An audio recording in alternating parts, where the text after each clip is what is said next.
नमस्कार, मी पंजाब डक राज्यातल्या सर्व शेतकऱ्याला सांगू इच्छितो की राज्यात चांगली तीव्र उष्णतेची लाट येणार आहे। काही ठिकाणी 40°, 41°, 42, 43, 45, काही ठिकाणी 47 आणि एखाद्या जिल्ह्यात मात्र 48°पर्यंत राज्यात उन्हाचा पारा जाणार आहे। म्हणून हा अंदाज सर्व शेतकऱ्यांनी लक्षात घ्यायचा। म्हणून राज्यातले सर्व शेतकऱ्याला सांगू इच्छितो की तुम्ही काय करा, आपण आपल्या पाळीव प्राण्याची, लहान मुलाची, वयोवृद्धाची काळजी घ्या, त्यांना उन्हामध्ये फिरू देऊ नका। म्हणून हा अंदाज सर्व शेतकऱ्यांनी लक्षात घ्यायचा। म्हणजे राज्यात सांगायचं झालं तर सध्या तरी आता 10-15 दिवस पावसाचं वातावरण नसणार आहे। म्हणून राज्यातल्या सर्व शेतकऱ्यांनी अंदाज लक्षात घ्यायचा। तीव्र उष्णतेची लाट पूर्व विदर्भ, पश्चिम विदर्भ, दक्षिण महाराष्ट्र, उत्तर महाराष्ट्र, कोकणपट्टी, खानदेश या सगळीकडे चांगली उष्णतेची लाट राहणार आहे। म्हणून हा अंदाज लक्षात घ्यायचा। कोकणपट्टीमध्ये देखील 38, 39, 40°पर्यंत तापमान जाणार आहे। म्हणून कोकणपट्टीतल्या शेतकऱ्यांनी हा अंदाज लक्षात घ्यायचा। उत्तर महाराष्ट्रामध्ये काही ठिकाणी 44, 45°, 46पर्यंत जाणार आहे। म्हणून उत्तर महाराष्ट्रातल्या उत्तर महाराष्ट्रातल्या नाशिक जिल्हा, नंदुरबार जिल्हा, धुळे जिल्हा, जळगाव जिल्हा त्या शेतकऱ्यांनी हा अंदाज लक्षात घ्यायचा। कारण की तिकडे देखील 45, 46°पर्यंत पारा जाणार आहे। म्हणून हे देखील अंदाज लक्षात घ्यायचा। त्याच्यानंतर मराठवाड्यामध्ये परभणी जिल्हा, लातूर जिल्हा, बीड जिल्हा, जालना जिल्हा, संभाजीनगर, हिंगोली जिल्हा, धाराशिव जिल्हा, लातूर जिल्हा त्या सर्व शेतकऱ्यांना सांगू इच्छितो की मराठवाड्यामध्ये देखील उन्हाचा पारा वाढत जाणार आहे। काही ठिकाणी 45°पर्यंत जाणार आहे। म्हणून हे अंदाज लक्षात घ्यायचा। आणि मराठवाड्यात देखील नांदेड जिल्ह्यात देखील एका दिवस समजा 47पर्यंत पारा जाईल। म्हणून हे देखील मराठवाड्यातल्या शेतकऱ्यांनी अंदाज लक्षात घ्यायचा आणि स्वतःची काळजी घ्यायची। त्याच्यानंतर पूर्व विदर्भ आणि पश्चिम विदर्भ 6-5-11 जिल्ह्यामध्ये वर्धा जिल्हा, नागपूर, भंडारा, गोंदिया, चंद्रपूर, यवतमाळ, त्याच्यानंतर अमरावती, अकोला, बुलढाणा, वाशिम त्या सर्व यवतमाळ जिल्हा त्या सर्व शेतकऱ्याला सांगू इच्छितो की तुमच्या पूर्व आणि पश्चिम विदर्भात देखील चांगला उन्हाचा पारा वाढत जाणार आहे। काही काही ठिकाणी 47°पर्यंत नोंद जाईल आणि एका जिल्ह्यामध्ये 48°पर्यंत पारा जाईल। म्हणून हा अंदाज देखील शेतकऱ्यांनी लक्षात द्यायचा। सगळीकडे मात्र 40° ते 44°C मात्र सगळीकडे तापमान राहणार आहे। म्हणून हे लक्षात द्यायचं। आता सर्व शेतकऱ्याला सांगू इच्छितो की आता उद्यापासून हवामान कोरडं राहणार आहे। मग आता परत पाऊस कधी येणार आहे, तर राज्यातल्या सर्व शेतकऱ्याला सांगू इच्छितो की तुमच्या शेतीचे कामे करून ठेवा।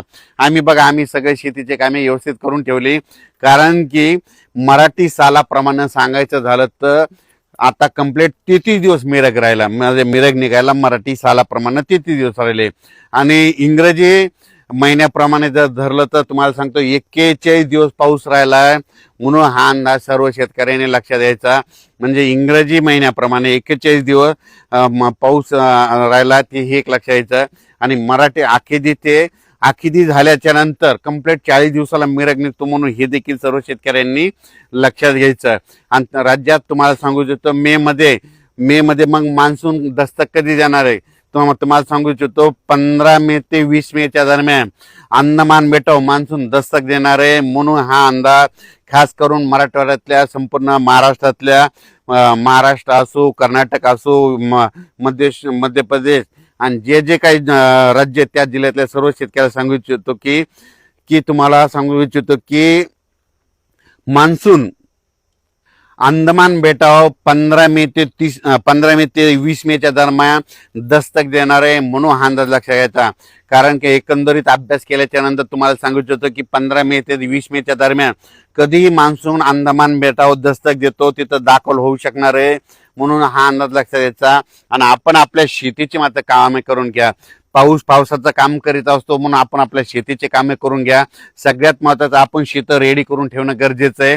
पाऊस यायचं तेव्हा येईल, पण सगळ्यात महत्त्वाचं ते त्याच्यानंतर काय झालं की बऱ्याच शेतकऱ्याचे असे फोन आलेत यावर्षी एल निनो पाऊस यावर्षी कमी पडणार आहे। तर मला सांगू इच्छितो एल निनो असो या नसो, दरवर्षी आपल्या महाराष्ट्रामध्ये भारतामध्ये मान्सून येणार तर येणार, येतो हे सर्वप्रथम लक्षात घ्यायचं।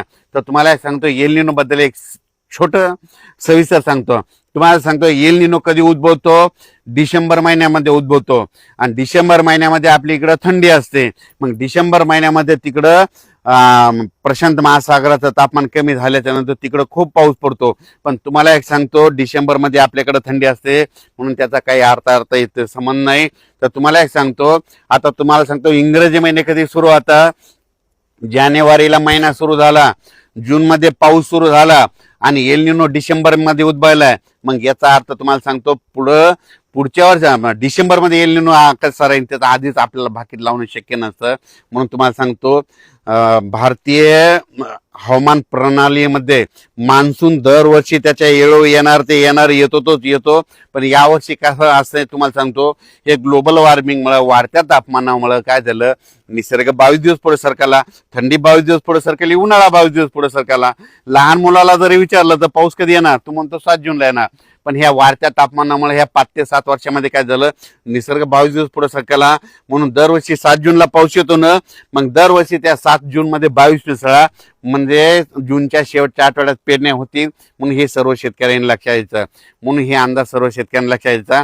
यावर्षी तुम्हाला सांगतो, हे सगळ्यात चांगलं आलंय. कशामुळं? यावर्षी म्हणजे खरीपात पाऊस कमी असला की पिकं चांगले येतात. खरीप बी चांगलं येणार आहे आणि रब्बी चांगलं येणार आहे. रब्बी मध्ये कशामुळे चांगलं येणार आहे? कारण की यावर्षी परतीचा पाऊस चांगला पडणार आहे, म्हणून यावर्षी रब्बीचं पीक देखील चांगलं येणार आहे. म्हणून शेतकऱ्यासाठी चांगलं साल राहणार आहे. म्हणून तोपर्यंत शेतकऱ्यांनी शेतीची कामे करून घ्यावी. उन्हाची तीव्रता वाढत जाणार आहे, म्हणून स्वतःची काळजी घ्या, वयोवृद्धांची घ्या आणि विशेष म्हणजे पशुधनाची काळजी घ्या. अचानक वातावरणात बदल झाला, एक लगेच मेसेज दिला जाईल. धन्यवाद.